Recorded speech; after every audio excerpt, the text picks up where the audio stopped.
Now let's dive in. Number one, is now a bad time to talk?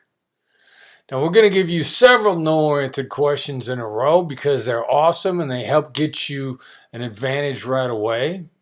But one of the things I'm going to underscore on these no-oriented questions is the issue of decision fatigue. Now look, everybody's got the same problem. We all suffer from decision fatigue. You suffer from decision fatigue. What does that mean? What that means is there are only so many decisions you can make in a given day. There are only so many decisions any human being can make in a given day. That's one of the reasons why if you're in prison and you come up for parole, you want to come up for parole in the morning instead of the afternoon, because in the afternoon, they're going to give you no decision. They're not going to be able to make a decision. You're more likely to stay in jail. This is not parole and parole board issues. This is human nature issues. There are only so many decisions. There are only so much gas anybody has in a tank to make decisions on a given day. And that's going to be a result of, how much sleep they got the night before, what their diet is, what they ate that day, whether or not they ate carbs, where they are in their circadian rhythm. Everybody hits a circadian low roughly about 3 a.m. and about 3 p.m. Just part of being a human being. Decision fatigue issues. However, we found in a Black Swan group, through practice and application, that people are capable of saying no at pretty much any time of the day. I had an intern a number of years ago, only wanted to ask me how and what questions because he was horrified about making a mistake. Middle of the afternoon, he'd be asking me how and what questions, and I just didn't have the gas in the tank to answer them, to be able to engage in that deep thinking, as Danny Kahneman would say. So consequently, I'd say I don't know, don't bother me, leave me alone, instead of giving him an answer. Finally, I said, look, don't ever ask me a question after 1 o'clock in the afternoon where the answer isn't no, because I could say no and I can think through the next several steps and give him guidance. We've used this on a regular basis. You got to get into practice using no-oriented questions. And number one is the flip side of the most common thing you're saying on a regular basis, which is wrong. Actually, it's not that it's wrong. It's just not great. Is have you got a few minutes to talk? Now, I know you mean that respectfully, and we're not throwing respect out the window here. The Black Swan method is actually extremely respectful. Is now a bad time to talk? Test drive it, use it on a regular basis, build your no-oriented questions, mental synapses, and experiment with the sort of answers that you get. You're going to like them. And as a side note, I would say to you, anybody that would say yes to that, do you really want to talk to them then, at that moment, when they've actually said yes to that? No, you don't. Right, number two, is it a ridiculous idea? Use this in place of, is it a good idea? For all the same reasons that I just gave you. You got to get your practice in. Number three, are you against XYZ, whatever it may be, instead of, are you in favor of? Again, you got to use this to get into practice.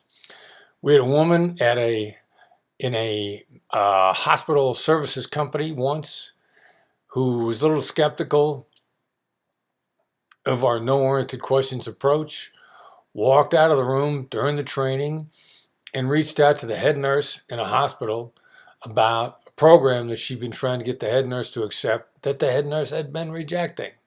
Instead of saying, do you want to agree or would you like to do this? She said, are you against? And then asked the question. The head nurse immediately said no. They came to an agreement and they implemented the program. She came walking back in the room and said, you guys are not going to believe what just happened. I've been trying to get agreement on this for weeks, and I switched from a yes question to a no question and cut the deal. Got to get your reps in. Number four, have you given up on X, whatever that X may be? This is context driven. What's the context? It has to be something they've already started on. Otherwise, you're using a black swan skill as a manipulative trap, which is not what we advise. They have to have already started on this. Now, when do you use this? You use this when they are ghosting you. They've gone silent on you. This will restart your conversation 999 times out of 1,000. Don't let the fact that it stops 1 in 1,000 times stop you, scare you. Nothing works all the time. This works more than anything else does. And what makes it work? Well, you got to keep this in mind. Your system is perfectly designed to give you the outcome you've obtained. If they've gone silent on you, you've been doing something to contribute to them going silent on you. You've probably been explaining. You've probably been pitching. You've probably been educating. Got to stop all these things. Restart the conversation with this one-shot restart. And then your very next move is you got to get a TR out of them. What's a TR? That's right. How do you get a TR? How do you get a that's right? You got to summarize their perspective, particularly their reservations, their reasons for not doing it, what they're up against, the difficulty of what they might be facing, and then go dead silent. You do not go, but here's why those aren't good reasons. You got to go dead silent and get a that's right out of them. If you can't get a that's right out of them at that point, you've got to say, it sounds like I've left something out. That's a bonus response for you to use here, which is not on our top 10 list, but helps you get farther in your conversations. Number 5, and we're going to get into the category here with letting out no a little at a time. A person that I consider a good friend and I'm really impressed with, Ned Colletti, former GM of the Los Angeles Dodgers. We were sitting around talking about negotiation one time. Ned is a phenomenal negotiator, and he told me the phrase, I like to let out no a little at a time. This is a great attitude. You do not want to let people get blindsided by you suddenly saying no. You've got to let it out a little at a time. And the first way of letting out no a little at a time in a highly collaborative way is, how am I supposed to do that? Now, many of you know this is one of the most famous lines with the Black Swan method, and it's pretty much the opening story in the book Never Split the Difference. How am I supposed to do that? And we originally conceived of this as a way to passively say no, even passively aggressively against the throat-cutting negotiators that are really trying to kick your backside. And what it is in many other ways is, it's an implementation question. How questions are about implementation. It's designed to let the other side realize that there's some implementation issues here. This also falls in the category of what Brandon Voss has labeled forced empathy. It forces the other side to take a good, empathic look at your situation. We use empathy because it works, and we use empathy because we want to get it in return. You're going to use empathy because it works, and you're going to use empathy because you want it in return. And how am I supposed to do that is a great starting point for that. Now, what happens if they turn around and say, well, that's your problem? Will they put it right back on you? Which will happen occasionally. Once had a woman say, I used how am I supposed to do that, and it didn't work because they shot back right at me and told me how I was supposed to do that. Well, number one, the fact is it's not that it didn't work. The fact is that it's giving you a better, clearer picture of the situation. If they throw it right back on you, they're telling you they're not interested in showing you any empathy. That's an interesting clue that maybe you don't want to do business with them.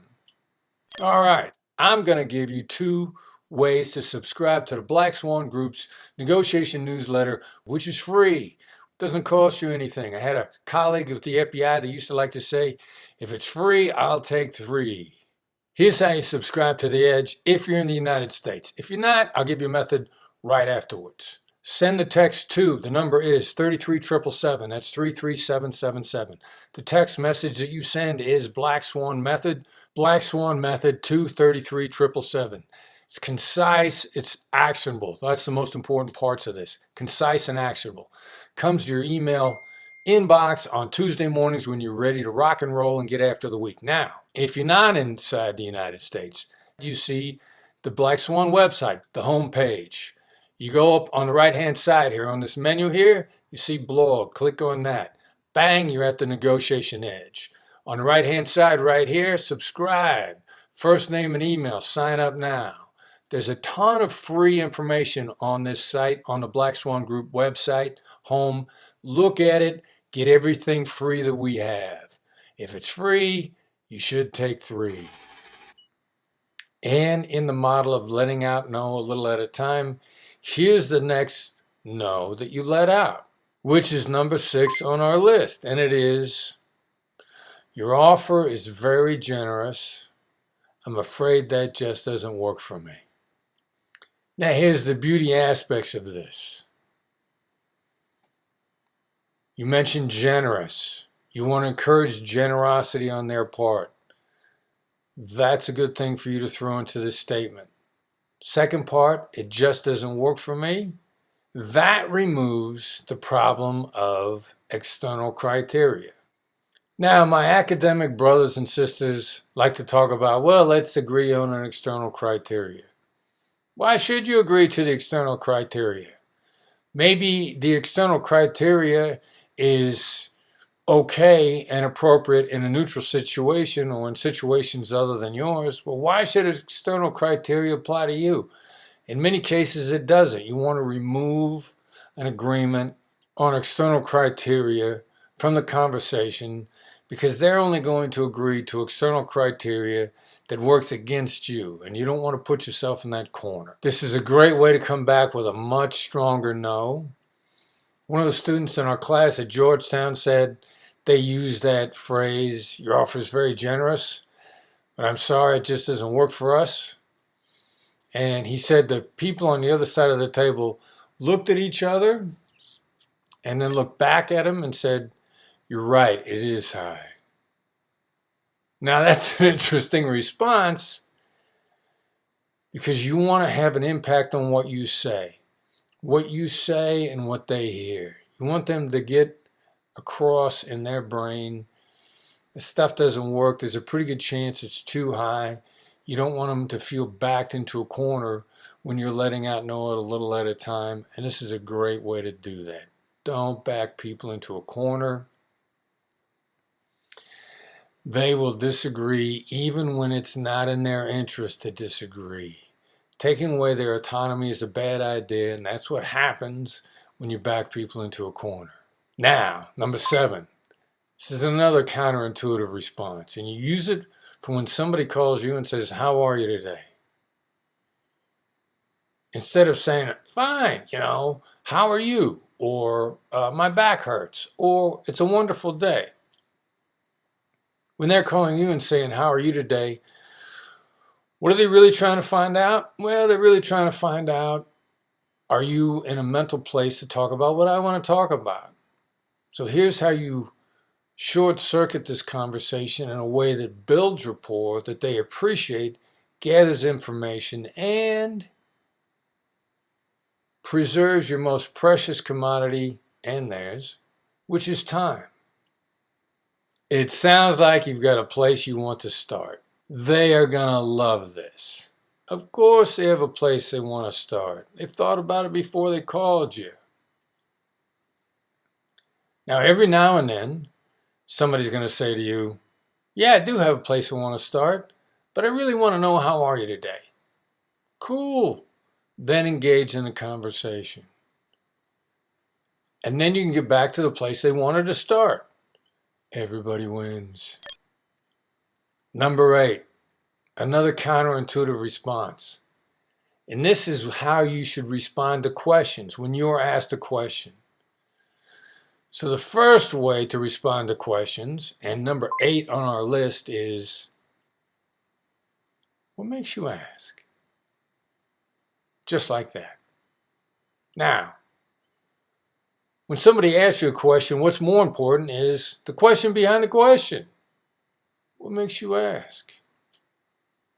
for two reasons. Number one, most people are not good at asking questions. That question may be a result of a committee decision. You know how good a committee is? Well, let me give you an example. A giraffe is a horse designed by a committee. So committee decision questions are going to be off. On number two, what's really driving at what make them ask is far more important than what they actually asked. So you got to find out, and this is not disrespectful. They're going to be happy to tell you. And if they're not, well, that tells you a lot about them too. And how can you respond if they say, just answer the question? Your response is, I want to make sure that I answer what you're really asking me. I'm just trying to dial in to what you're really after. More respect. If they don't like respect from you, that tells you a lot about them and whether or not you should continue to be in business with them. Now, what happens if it's the middle of the afternoon, they're decision fatigued, they're having trouble coming up with an answer, it's too in-depth? The alternate to great calibrated questions, and what makes you ask, is a calibrated question.